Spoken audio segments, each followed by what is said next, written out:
The story of Adam and Eve is arguably the most well-known creation myth today, and it is still widely revered by many people in the modern world.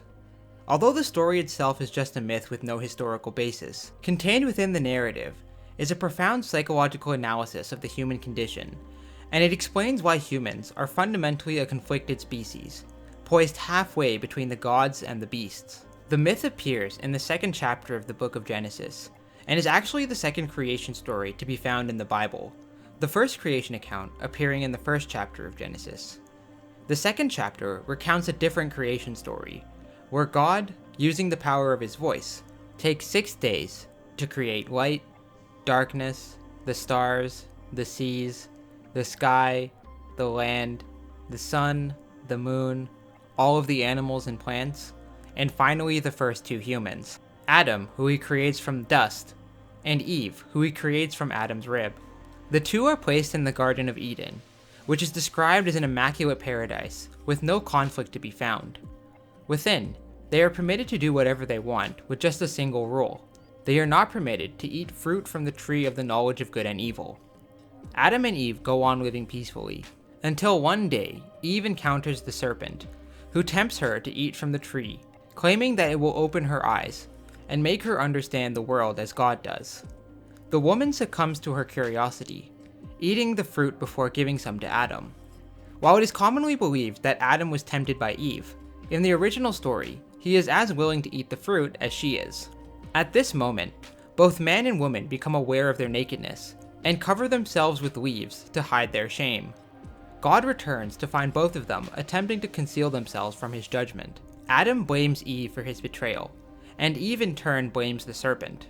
God curses all 3, forcing Adam and his sons to toil and labor for the rest of their lives, cursing Eve and her daughters to suffer from the pain of childbirth and to be ruled by men, and forcing the serpent to forever slither on its belly and bear the hatred of mankind. The 2 are kicked out of the garden, and God places the entities known as the cherubim to guard the door, forever blocking mankind's readmittance into the garden. While this story is purely a mythological conception, its ability to capture the essence of the moral problems faced by humanity probably explains why it has been revered for thousands of years. The Garden of Eden is described as a paradise where Adam and Eve seem relatively unconscious. That is, they aren't yet self-aware. In the garden, they behave no differently from any other animal, sustaining their needs from the naturally growing fruits and vegetables. This unconscious paradise is a reference to the state humans formerly found themselves in, particularly before the advent of agriculture. Humans were more or less instinctual beings, or in other words, we relied on our genetically programmed behavioral patterns. We did possess some forms of technology, such as stone tools, but these were relatively crude, and we still lived as hunter-gatherers. This was the state of mankind for most of human history, and it was only in the last 70,000 years that we developed the genes necessary for abstract thoughts. Past this point, human technology and culture began to explode in complexity. Our ability to think abstractly enabled us to go beyond our genetic programming, and build societies based upon shared cultural beliefs.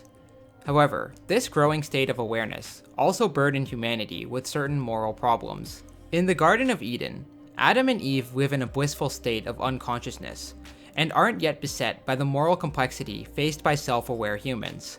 Before the dawn of consciousness, humans lived relatively free of the burden of morality, just as animals don't have to listen to any rules imposed upon them, which is why they are amoral. But as human societies became more culturally complex, they likely created rules which each person was required to follow. These rules were often believed to have come from a divine source, aka the gods, and society only functions if everyone follows these rules, or so it was believed. To break these rules was to act against the wishes of the gods, or God depending on where you came from, and so one can feel an immense amount of moral shame for doing so, as though they had betrayed these higher authorities. Such a moral code is fundamentally a restriction of human instincts. We restrict our instincts in important ways, such as the instinct to kill anybody who just happens to look at you funny, or the instinct to steal another person's food. And by doing so, society is able to cooperate and grow larger. However, such a restriction means that humans must always act in a way contrary to our true biological nature, creating a conflict between our unconscious instinct and our conscious minds, which tend to obey the rules of society. This is why humans exist in a state of moral conflict. We are poised midway between our animal instincts and the gods who impose metaphysical rules upon us and enable us to go further. This is why humans have been able to become vastly more intelligent than any other animal, but it comes at the cost of being in this conflicted state and having to face the prospect of moral shame. The birth of self-awareness is depicted when Adam and Eve eat from the tree of the knowledge of good and evil. Both the fruit and the serpent who tempts Eve have a psychological significance for human beings. Fruits are closely connected with primate evolution. In fact, the reason primates have color vision is to allow us to more easily spot fruit in the trees. Our ability to differentiate different hues is a result of natural selection, which made it easier for us to eat our preferred food in our preferred environment.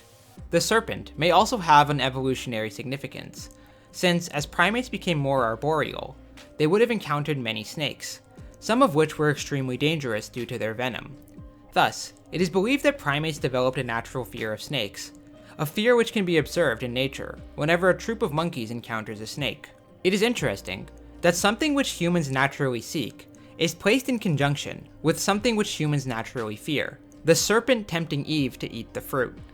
The snake is the archetypal enemy of mankind, for which reason snakes and dragons very commonly appear as the antagonist of many myths. The fruit of the knowledge of good and evil represents the point at which humans become self-aware. After eating the fruit, both Adam and Eve realize they are naked. Before, they lived like animals without any shame, but after eating the fruit, they both gained self-consciousness and try to hide themselves of their shame. The fact that humans wear clothes, something which no other animal is known to do, is a consequence of the fact that humans possess a theory of mind. This essentially means that we understand that other people also have minds similar to our own, and can see us just as we see them, meaning that we can both judge and be judged by others. This is a very rare trait, and is evidence that humans have achieved a high degree of self-awareness, as even young children don't seem to have this ability. This trait is also coupled with morality, as early human societies believed that the gods, or God depending on which religion you adhere to, was always watching you, always judging you for your moral flaws. This belief that God existed somewhere and could always see you was an important psychological mechanism for getting people to follow the rules of society, and it is an extension of the theory of mind, because it means that God's mind can also perceive you. Obeying the rules of society, aka the rules of the gods, made humans more like gods in terms of understanding the world, and less like animals who remain relatively unconscious.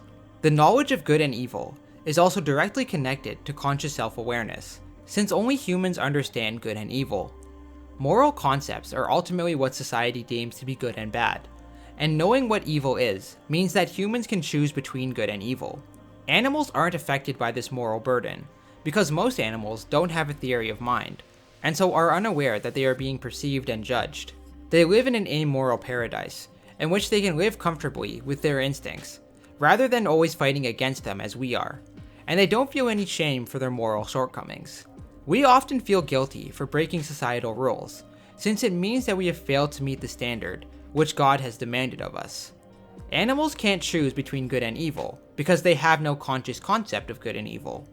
Being purely instinctual beings, they don't have to follow externally imposed rules as humans must. This is why the state of unconscious animality is depicted as paradise, since we can effectively do as we wish, rather than being compelled to obey an external authority. This is why humans are forbidden from returning to the Garden of Eden, because we can never return to the blissful state of unconscious animality, which many people desire. After the first humans learn to distinguish good from evil, God punishes them forever, making it the man's task to toil and labor in order to provide for himself, and for the woman to suffer the pain of childbirth. Incidentally, the pain women experience in childbirth is also a consequence of human intelligence, since our larger heads make it harder for women to give birth without complications. Adam and Eve are kicked out of the Garden of Eden, i.e., the state of unconscious primitivity in which they were hunter-gatherers, and it is at this point where they begin to farm for their food instead. This reference to the agricultural revolution is, again, another consequence of our burgeoning self-awareness, since agriculture is a result of humans being conscious of the fact that effort in the present could lead to rewards in the future, as opposed to animals who constantly seek immediate rewards. On the one hand, this makes us more food secure, because we have a reliable source of nutrition. On the other hand, it means that we need to work long hours every day in order to grow crops and raise livestock. This is why God punished humans to toil for a living, since our state of conscious awareness compels us to grow our own food. Agriculture is another non-instinctual activity, which pushes humans further and further away from our natural genetic programming, and closer to the gods, so to speak. Despite the burden of agriculture, it does allow humans to become more culturally sophisticated, and, as we all know, eventually allowed humans to become technologically dominant and the master of this planet, for better or for worse.